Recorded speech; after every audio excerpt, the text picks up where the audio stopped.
Hey there. I'm a member of quite a few different groups, whether they be clubs, orders, or societies.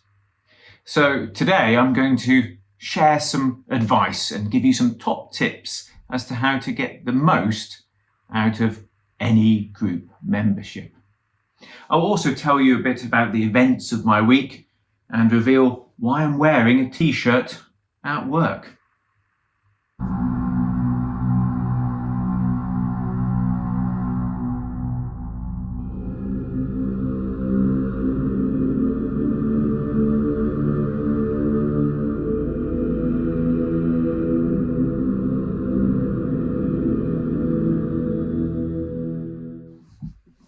So let's talk about groups.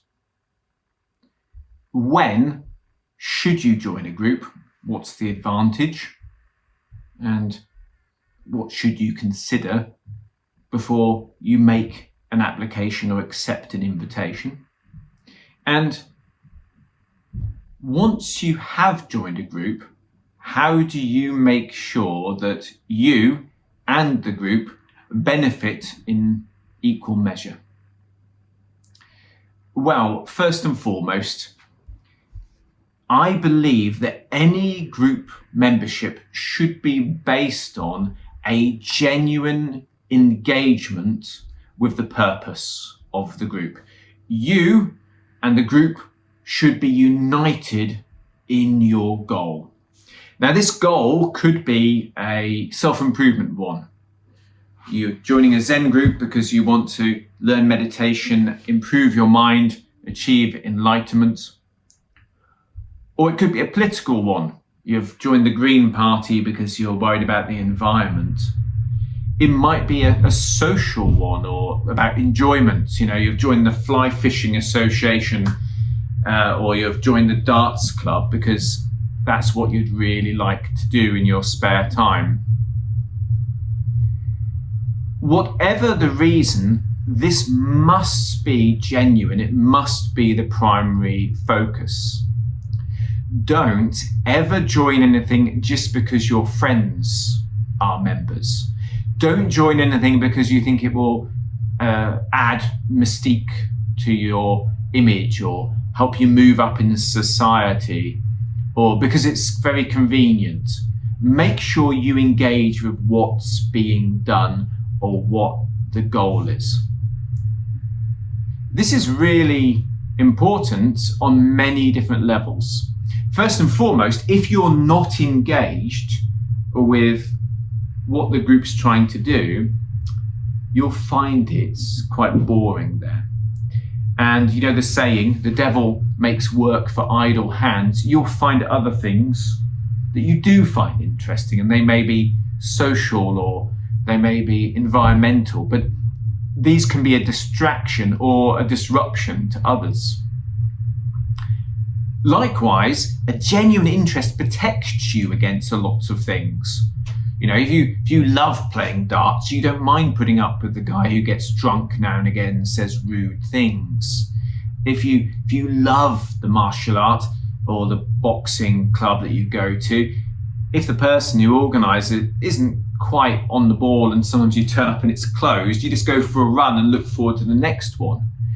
If, however, you're not really interested in the subject, you've joined to do a favour for a friend, you've joined because it was easy or just something to do, you will start to try to move things towards what you do find interesting. So if you love maths, there's going to be a giant accounting report at the Fly Fishing Association board meeting, and it's not good for other people, but you also find yourself frustrated by things more.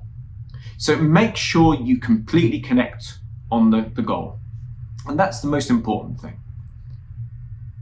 The second most important thing is to remember that you will become more like the people in the group. So make sure they're people you respect or look up to. If you're joining for self-improvement or to open a different aspect of yourself, be absolutely sure that most people in that group are further down the path you're on. they're superior at the skills you want to learn, or they've got the kind of character qualities you want, because though you will have a small influence on the group, it will have a big influence on you. Now, if you doubt me, just think about the people you know who fell in love and became completely like the person they fell in love with, or how a group of friends has really influenced you in the past. The next thing to be sure about is that you agree with the rules. Now, let me be clear, the perfect club, the ideal political society, or the completely enlightened order does not exist. You'll be waiting a long time for it to be perfect. But if you look at any of the big rules, the way they do things, and it really upsets you, don't join. And don't join to try to change things. It's voting with your feet. You're helping whatever you join. Your presence is the most important thing. And I see people do that. I see people, they join a sort of a fine dining society and then complain that it's too fancy, or join a gentleman's club and get upset because there aren't any women. You can join a society that matches you.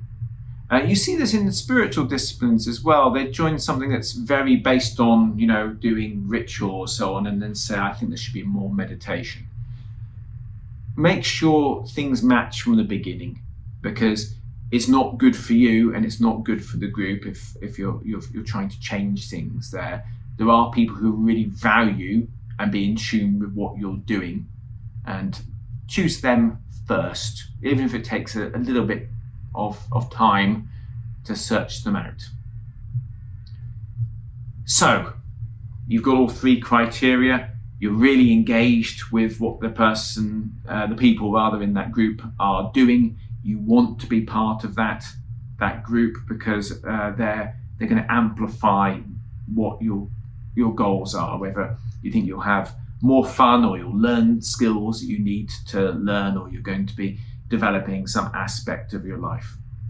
You've looked at the people in there, and they're definitely doing what you want to be doing, but they're also better at it. If you're joining a club which is about business, they're further on in their business development. They're doing better than you. Or you're joining a group to learn a skill, and there's some wonderfully skilled people in there. And you've looked at the rules and you're happy with the rules, and there might be some minor things, but it's not going to be upsetting you. So you join that group. Once you're a member, what do you do then? How do you manage to navigate that group best? Well, the first thing to remember is the power of no. Lots of groups at the moment don't have many members or people who want to do things. So you're going to get a lot of job offers, and only do the things that you can fully dedicate yourself to and do excellently. If you get asked to do 3 or 4 different things, you're going to be dropping the ball with a few of them. Only say yes to the things you think you can dedicate your time to and that you can do a really good job. Set that example, and set a good example by doing the best you can. Now, talking about setting a good example, that's the second thing to remember. One of the greatest benefits of being in a group rather than doing it on your own is the ability to improve your character. So be sure to show the best example of good character you can within a group, no matter what happens. Make sure that you show honour and equanimity when decisions don't go the way you'd like them to. Even if you really disagree, but that's just life, you do your best to make a good argument. Make sure you're a good winner when they do. Make sure that you respect different people's opinions, and if you happen to have managed to get approval for your plan and they didn't, don't be negative or don't be churlish.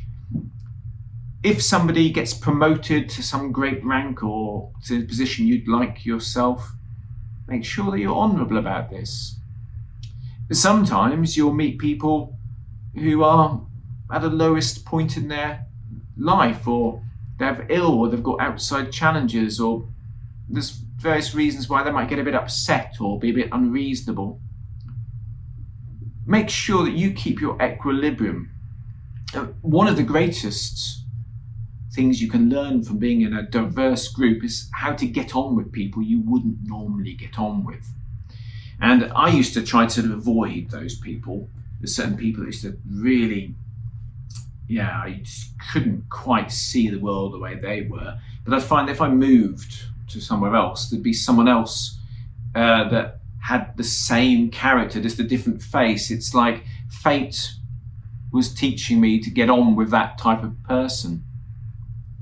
I always remember when someone has an opinion that I disagree with, or they're doing things I'm not quite sure about, I remember they have to put up with me as well and my opinion and the things sort of I do. I tend to be very philosophical, so people are trying to arrange the basic practical things, and I'm talking about Plato's theory of forms and how it relates to what we're doing. So we all must practice tolerance for each other. Make sure you show the example of good character. As a general rule, show great support for those things you approve of. If you're unsure about something, remain neutral. If you disapprove of something, ignore it completely. Now, of course, there are some things you shouldn't ignore. If something's dangerous, if something's completely unreasonable, or if something's going to lead to some terrible consequences, of course you're going to have to say something, do something, and take action. If the group goes in a very negative direction, it may be that you need to withdraw your support and leave. But a detached attitude that shows a template of excellence as to how someone should respond, this is what you're aiming for, and this is the majority of the training you will get from being in a group. Now, when you're interacting with that group, there's going to be situations where there's opinions and ideas and so on. Keep honest under all circumstances. So even if you find yourself, all your friends, you disagree, and you end up on a different side of a debate from the people you'd normally be sort of interacting with, that's good. Be honest, because people know, they remember, your words will have power in the future. But it also protects you from being corrupted. And when I say corrupted, some people, remember I said join for the right reasons, join because you've got a genuine engagement.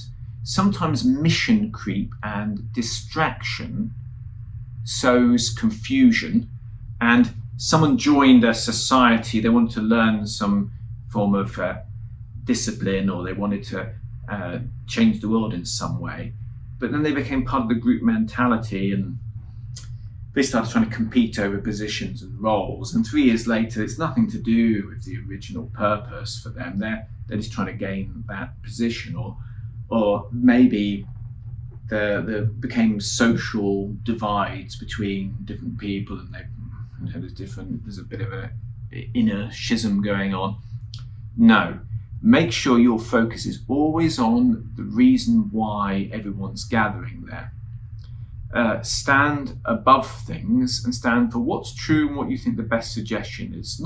And keep out of any sort of group mentality kind of things. In group settings, you might be surprised how people do reduce sometimes to kind of earlier ways of doing things from their childhood. You'll get a phone call and someone says, right, you've got to make clear that you're with us, because otherwise people think you're with them, and you've got to say that you believe this, or other people think that you're like that person. And you think, wow.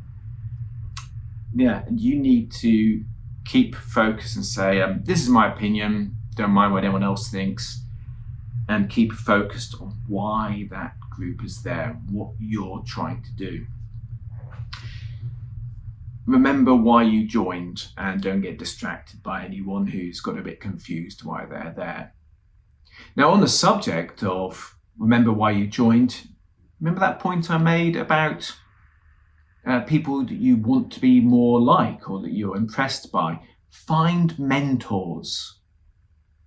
No matter where it is, no matter what type of group it is, whatever it is you want to get from that group, whether you're learning to sing or you're in the Rotary Club for contacts, find a person who can introduce you to people, or find the person that can teach you to hit those high notes. Find a mentor, listen to them, engage with the real teachings of that group, no matter what it is. This is very important. Your time is precious. If you are there, value that time, value the people there, and they will value you. Now, I've talked a lot about the keeping things focused, keeping things genuine, keeping it serious in a way. But here's my final point about groups. Remember to be able to have a look at them with humour. Remember to be able to smile and laugh at yourself. It means that you don't get too insular and myopic over things.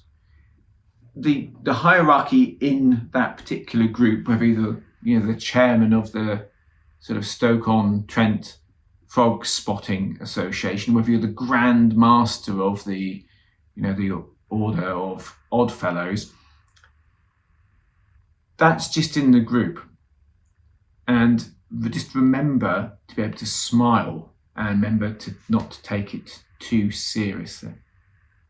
And actually, we'll come back to this in a while.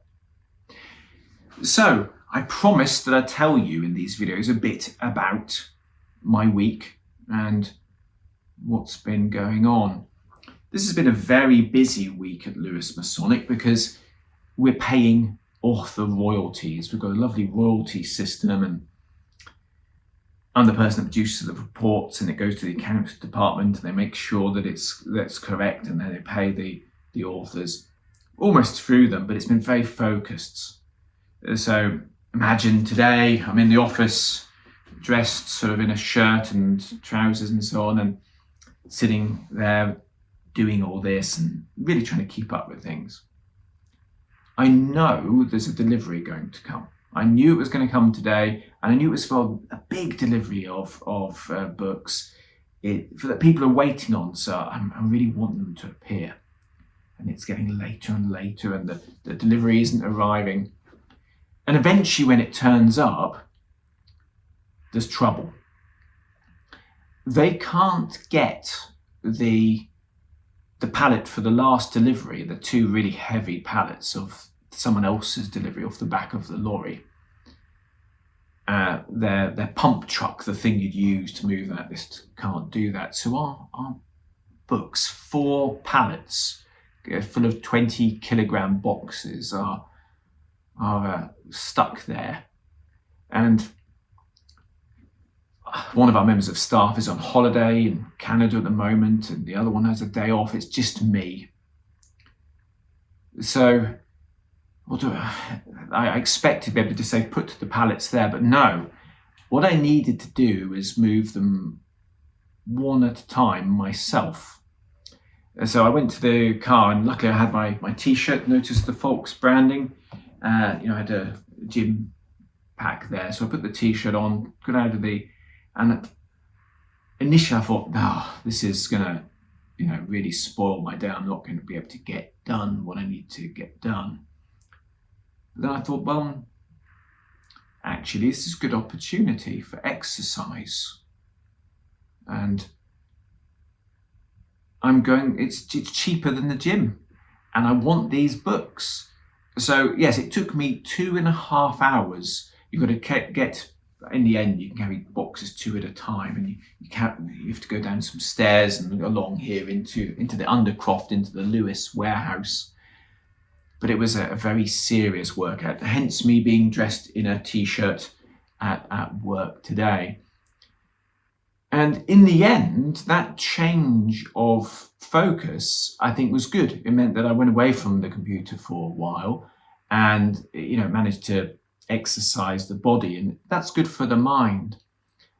So I think this is a good example of embracing an opportunity, doing the task with as much precision, calmness, and genuine skillfulness as possible, but accepting that change and that situation where you need to adapt in that circumstance. Now, on the subject of books, I mentioned about not taking things too seriously and being able to laugh at yourself. This Sunday, we are launching this book, From Labour to Refreshment. It's a kind of a Masonic phrase, but what it's about is the funny side of Freemasonry. They're cartoons which most Freemasons would recognise the joke and would make you see things in a different way. It's a tongue-in-cheek assessment of things that happened in the Masonic Lodge. Now, what's fun about this is that, of course, cartoons like this have always been used as a way to say things that you can't say. So some of these are quite close to the knuckle. Now, it's for a charity. It's for a charity called Teddy Bears with Loving Care. The aim of the charity is to supply teddy bears for hospitals, so that if children are there and they're going through, something that's a bit of a test, imagine they're about to sort of have an operation, or they're going to have to sort of have their blood drawn or something, you can bring out a teddy bear, and it's a gift, it's a distraction, it's a positive, supportive thing. So this is a charity that actually does that, supplies these beautiful, bright-coloured bears, so that they've got a supply of them in hospitals. So all royalties from this book are going to the Teddy Bears for Loving Care. If you'd like to join us for this live launch, the author's going to be going through his favourite cartoons. It's this Sunday. I'll put a link in the description box below. Now, on the subject of pictures, one of my books, Adepthood, you're probably aware of this book. It's a book on what would be an enlightened adept be like. What would it be like if you were to experience this? What's it going to be like when you achieve this? This book is being translated into pictograms. It's going to be translated into Chinese, specifically Mandarin. I've done a little bit of research, and so far it looks like it's the first book on Hermetic practice ever to be translated into Chinese. So that's quite intriguing. I look forward to seeing how the world responds to this as we sort of perhaps join cultures together. So that concludes today's video. I hope it was of interest and that some of this advice is helpful. Next week, what I'd like to do is tell you about my memberships. What groups have I been a member of? What am I a member of now? Why have I joined them? What's the value I find them? What are my roles within those groups? I thought that would be an interesting video. And of course, I'll update you on everything that happens that week as well.